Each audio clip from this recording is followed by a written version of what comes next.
waxaanu leenahay ciidanka qaranka jamhuuriyadda Somaliland garabkiina ayaanu taaganahay sool waa Somaliland sool sool sool sool waa Somaliland sool waa Somaliland oo halka mudsiyo maadaama uu sameeyay wasaaradda waxbarashada iyo sayniska aan wali loo iman waxaan jeclahay inuu Cabdilaahi Ibrahim Xaaji Xasan afhayeenka wasaaradda waxbarashada iyo sayniska Somaliland oo kalmad kooban ka oran doona Allahu rabbil alamin wassalatu wassalamu ala rasuulillahi sallallahu alayhi wasallam qof kasta iyo xubin kasta oo madasha ku sugan waxaan ku salaamayaa magaciisa iyo mansabkiisa iyo maamuuskiisa anigoo ku hadlaya afka mas'uuliyiinta sare ee wasaaradda waxbarashada iyo sayniska bogaadinaya ardayda 7 santar ee maanta halkan ka qalin jabiyay iyo hay'adda Konseembe bogaadin u diraya anigoo ku faraxsan dadaalka badan ee wasaaradda waxbarashada iyo sayniska jamhuuriyadda Somaliland ay gelisay guud ahaan waxbarashada jamhuuriyadda Somaliland waxaan kelmado kooban ka oranayaa wadaniyada maadaama qodobadii kale oo dhan laga hadlay ardayay maanta halkan baynu dhammaanteen wada joognaa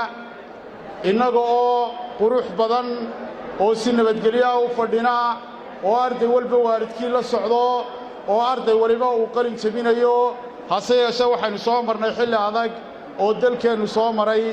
oo halgan dheer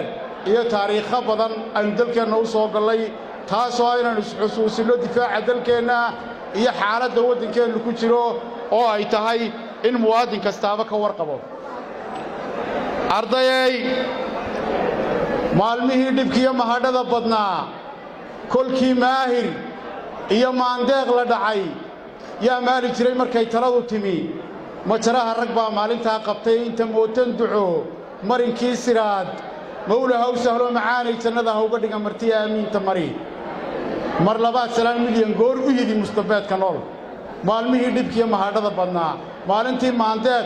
taliskii dooxatada ahaa ee afweyne uu maamulayay rag baa isu yimi oo gartay inay halgamaan oo nafta huraan oo dalka xoreeyaan oo gobonnimada dhaliyaan kuwaas ayaa lid iyo ammaanba ku leh goobjooganimadeenna halkan farxaddaynu halkan ku fadhino qalin jabintiinna iyo badhaadhihiinna intaba kuwa inaynu u sacabinno ayaan idinka codsanayaa waxaa kaloo aan idinka codsanayaa inaynu niyadda ku hayno ogaanno boqolaal nasiib u helin maandeeq oo la xoreeyey oo dal madax bannaan noqotay aan ilaahay ku simin oo hebello badana oo ilka jiifa laakiin gaadhay himiladii ay lahaayeen laga midhadheliyey waa kii Axmed Sirius lahaa dhulba waxa la kiihee u dhintee u dhaartee dhulba waxa la ruuxii dhisayay la jecel yahay dhulba waxa la ruuxii dhimashada ku aamina aniguna dhulkaygo waxaan dhaxanta jiilaal dhudhubada areeriga dhida saaran buuraa intaan dhadhaaftiyo dhagaxa u dugsanaya waa guula daliside alla waan horteed dhiman iyadoo dhammays curan buu Axmed Sirius ilaahay kuma simin dalkii oo xoray soo gaadho waxaanu ka mid ahaa halyeeyadii gudagalkii buuraha galbeed ku shahiiday arday dalkeenna haddii shucuurtaydu isara beddesho aad iyo aad u dulqaata ilaa maanta waynu faraxsanayn laakiin waxaad moodaa inaan jiilka soo kacay ogayn dalka wixii loo soo maray haddii aanad ogayn dalka wixii loo soo maray wax xaqiiqa dalku maanta marxaladdu ku jirana ogaan maysid arday gobollada bari ee Somaliland khaasatan gobolka Sool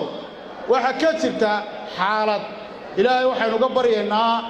inuu nabad ku soo dabaalo waxaan si halkan bogaadin iyo tahriyad uga dirayaa geesiyaasha ciidanka qaranka jamhuuriyadda Somaliland ee jiidda hore ku sugan ee halkaa u jooga inay xasiliyaan oo soo celiyaan nabad ku soo dabaalaan xasiloonidii gobolka Sool gacan ku soo celiyaan insha Allah taala waxaan rajaynaynaa inaynu dhammaanteen u dabaaldegi doono dhawaan nabadda gobolka Sool iyo ciidanka qaranka jamhuuriyadda Somaliland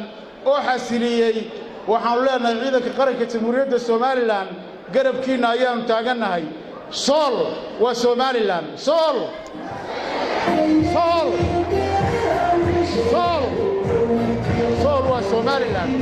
sool waa Somaliland sool waa Somaliland ilaahay waxaan ka baryaynaa nagu simo